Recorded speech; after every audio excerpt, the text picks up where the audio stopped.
Chapter 8. Access Denied. Ish. Chuck was aghast. He did his best to hide his horror from Richard, but the older man tended to wear his heart on his sleeve. Fortunately, as they crossed the roundabout to enter the building, Richard was too preoccupied with the bustling rally prep to notice Chuck's sudden and awkward silence.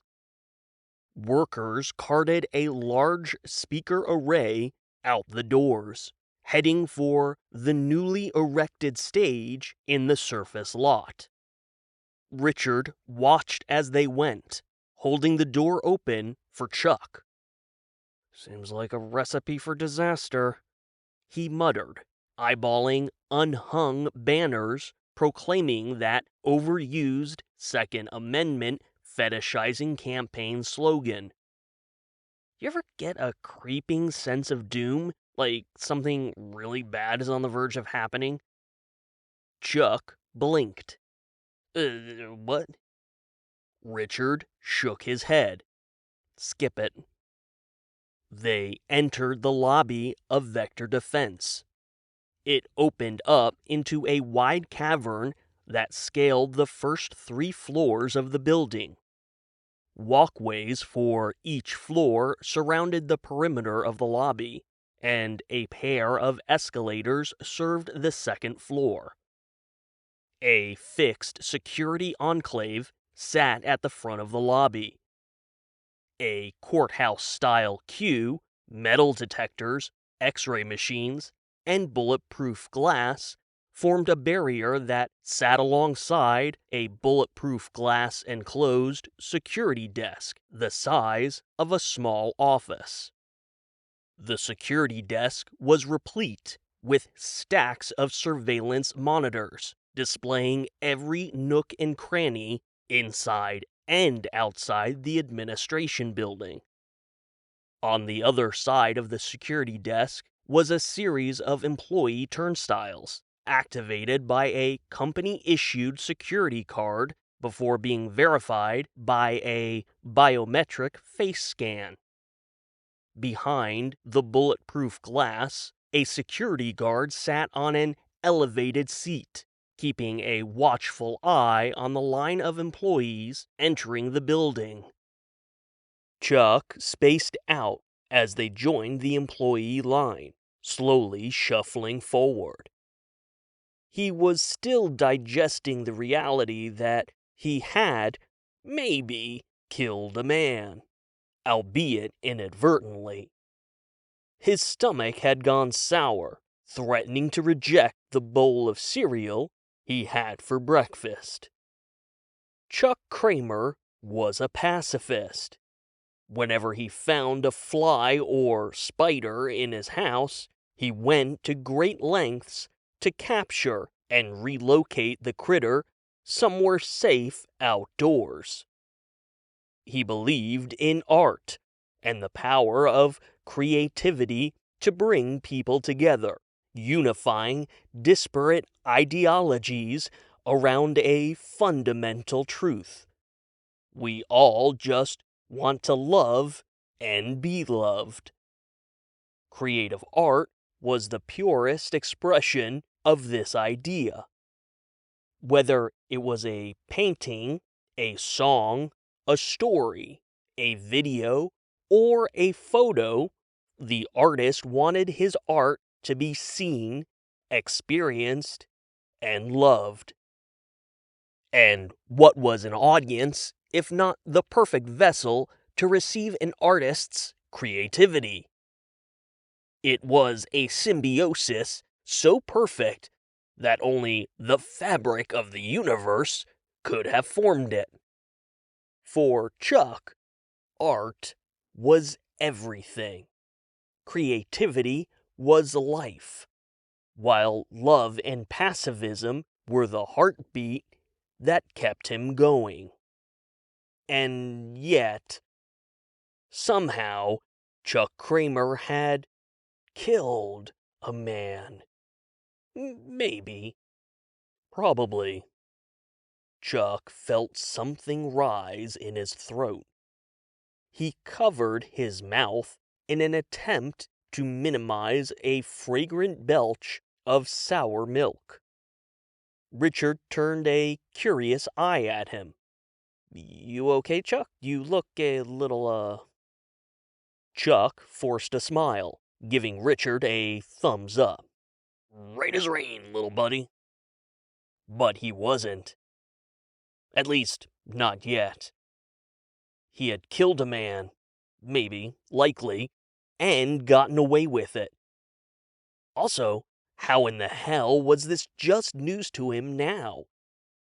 Was he that preoccupied with fine-tuning his life around creativity, hopping from one creative pursuit to the next, that he never really came to terms with what happened in Africa all those years ago? Chuck believed in a greater, nay, grander, creative purpose. That's why he worked at Vector Defense. Despite being the literal opposite of an institute of pacifism, Chuck rationalized the low-level mail clerk gig as the perfect day job to facilitate his creative endeavors. The job required little mental energy, so his brain was frequently elsewhere, noodling over this idea or that illustration or another short story. And since the job was at a major military defense contractor, even an entry-level mail clerk position paid a more robust salary than Chuck knew what to do with. He rationalized, at very least, that it wasn't like he was designing the fucking bombs that were killing people all over the world. He was just delivering the mail to the people who did the designing. On the turnaround, Vector Defense was unwittingly subsidizing the creative art of a lifelong pacifist. That was some kind of cosmic, karmic balance. Right? But now that he realized he had killed a man, maybe, definitely, Chuck found himself questioning every single moral and ethical decision he had ever made throughout his entire life. Was Chuck Kramer a good person? Worse, did it even matter? The security card scanner beeped angrily before flashing a red light. Richard's access card wasn't working. A bright strip of LEDs began pulsing, bathing Richard in a red glow. The perched security guard, a Vector long-timer named Willie Hammer, glanced up from his computer display, peering over a pair of reading glasses at Richard. Richard managed an awkward smile. At least the red LEDs were hiding his flush of embarrassment. The card isn't working. Willie's eyebrows eased upward. "Yeah, I think I can see that." He pressed a button to override the card reader and activate the biometrics. He pointed at the scanner, running his tongue across his lower teeth. "Proceed with the facial scan. I'll need to see some ID." Richard fished his wallet out while the electronics completed the biometric facial scan. Chuck decided to lean into the moment. He had never been one to dwell long on the dyspeptic, and this was the perfect exit ramp from his sudden bout of existential malaise. "Oh, hey, Willie, come on. How many years have we been doing this? It's Richard!" The facial scan failed, and the red lights continued to pulse. Not missing a beat, Willie spoke in a monotone. Is it though? Richard sighed and pressed his ID against the glass. Willie leaned forward to inspect it, glancing back and forth between the ID photo and Richard's face, while Chuck continued to try and help. After all, the line was backing up. He's Lorraine Dillon's executive secretary. Aide, Richard corrected automatically. Chuck nodded emphatically, pointing a finger at his friend. Executive aide. Willie, we've all had drinks together. Willie seemed unflapped, but an eyebrow quirked ever so slightly, betraying his amusement at Chuck's antics. Have we? Chuck shrugged a single shoulder. Well, once. I saw you, I think. It was dark, and we were on the other side of the bar. Okay, maybe we weren't drinking together. The employee line was getting longer behind them. Richard said quietly, This isn't helping, Chuck. Willie tapped something into his computer. Sir, this is a major military defense contractor with multiple areas that require high levels of government security clearance. We take every protocol extremely seriously. Chuck scoffed and pointed out the obvious absurdity currently happening around them. Dude, we are hosting a freaking political rally tomorrow. Willie looked up from his computer and met Chuck's eyes with an icy seriousness. And we have extraordinary measures in place to harden the campus in preparation. Willie looked back to Richard. Scan your card again, sir. Richard swiped at the reader, and the LED lights turned green. The lock on the turnstile clicked, and Richard pushed through. Thanks, Willie. The security guard nodded as Chuck successfully scanned his way through the checkpoint. As he passed through the turnstile, he made a V with his fingers, pointing them from his own eyes to Willie. I got my eyes on you, boss, Chuck said playfully. Keep it moving, Chuckles, Willie replied, the corner of his mouth twitching up. Chuck waved his phone at the security guard. Oh, check your phone. I'm doing a show tonight, and I need you there, my man.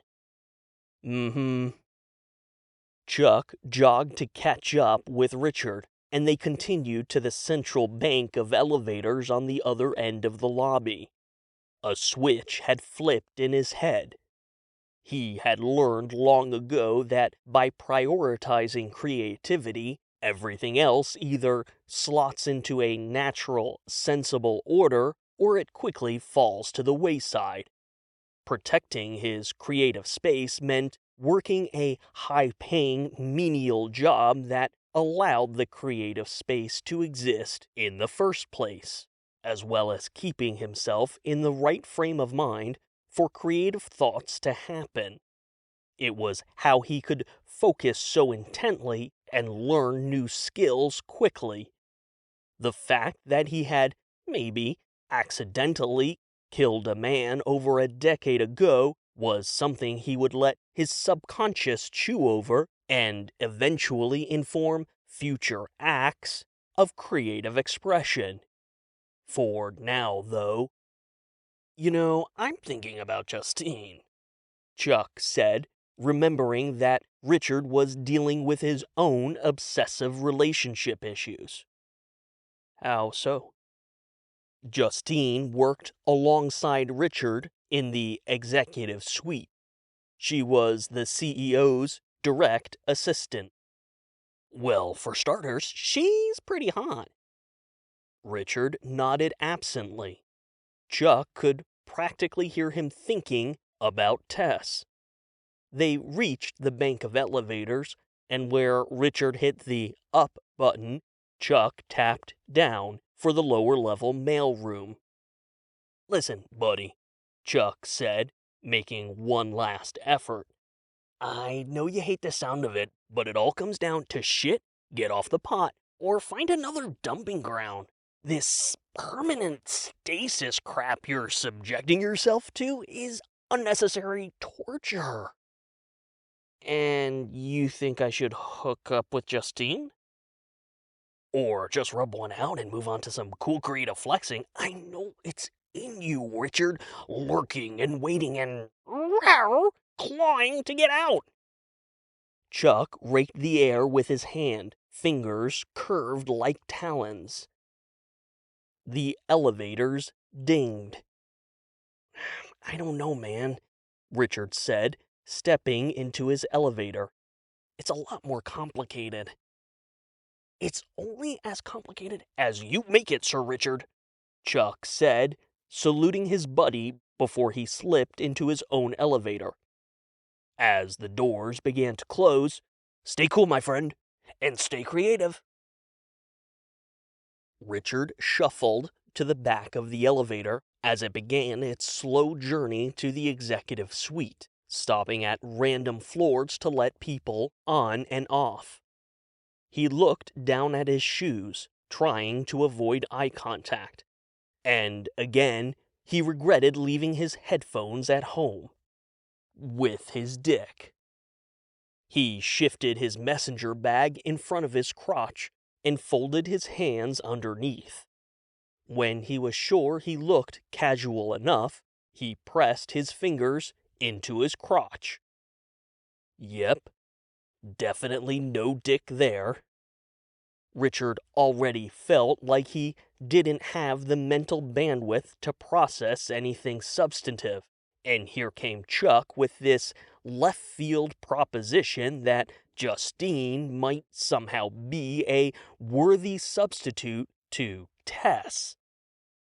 It was absurd, not only because Richard had never once even considered his coworker that way, but how could any woman even come close to replacing the perfection that was Tess Taylor? Worse, how could Chuck even presume such a swap in romantic prospects would be no big deal for him? Oh, yeah, okay, just rub one out, clear your head, and go fuck around on the flute? It's as simple as that, Chuck?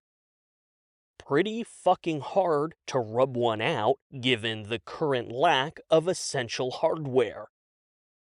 It's a little bit more complicated than you know, Chuck.